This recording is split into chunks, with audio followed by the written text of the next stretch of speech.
ಬೆಂಗಳೂರು ಪ್ರಾದೇಶಿಕ ಸುದ್ದಿ ವಿಭಾಗಕ್ಕೆ ಕರ್ನಾಟಕದ ವಿವಿಧ ಜಿಲ್ಲೆಗಳಲ್ಲಿ ಸ್ಟ್ರಿಂಜರ್ ಆಗಿ ಕಾರ್ಯನಿರ್ವಹಿಸಲು ಅರ್ಹ ಅಭ್ಯರ್ಥಿಗಳಿಂದ ಅರ್ಜಿ ಆಹ್ವಾನಿಸಲಾಗಿದೆ. ವಿವರಗಳು ಇಂತಿವೆ.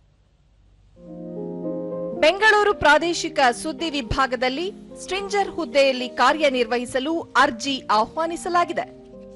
ಜಿಲ್ಲೆಗಳಲ್ಲಿ ಪ್ರಸ್ತುತ ಕಾರ್ಯನಿರ್ವಹಿಸುತ್ತಿರುವ ಹಾಗೂ ಇಚ್ಛೆಯುಳ್ಳ ಅರ್ಹ ಅಭ್ಯರ್ಥಿಗಳು ಅರ್ಜಿ ಸಲ್ಲಿಸಬಹುದಾಗಿದೆ. ಯಾದಗಿರಿ ಹಾಗೂ ಗದಗ ಜಿಲ್ಲೆ ಹೊರತುಪಡಿಸಿ ಎಲ್ಲಾ ಜಿಲ್ಲೆಗಳಲ್ಲೂ ಅರ್ಹ ಅಭ್ಯರ್ಥಿಗಳಿಂದ ಅರ್ಜಿ ಆಹ್ವಾನಿಸಲಾಗಿದೆ. ಅರ್ಜಿ ಸಲ್ಲಿಸುವ ಮುನ್ನ ಪ್ರಸಾರ ಭಾರತಿ ಜಾಲತಾಣದಲ್ಲಿ ನಮೂದಿಸಲಾಗಿರುವ ವಿವರಗಳನ್ನು ಗಮನಿಸತಕ್ಕದ್ದು.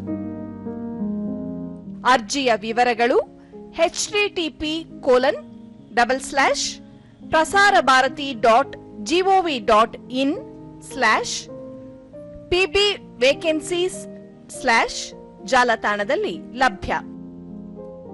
ಅರ್ಜಿ ಸಲ್ಲಿಸಲು ಕೊನೆಯ ದಿನಾಂಕ 16 ಮೇ 2025.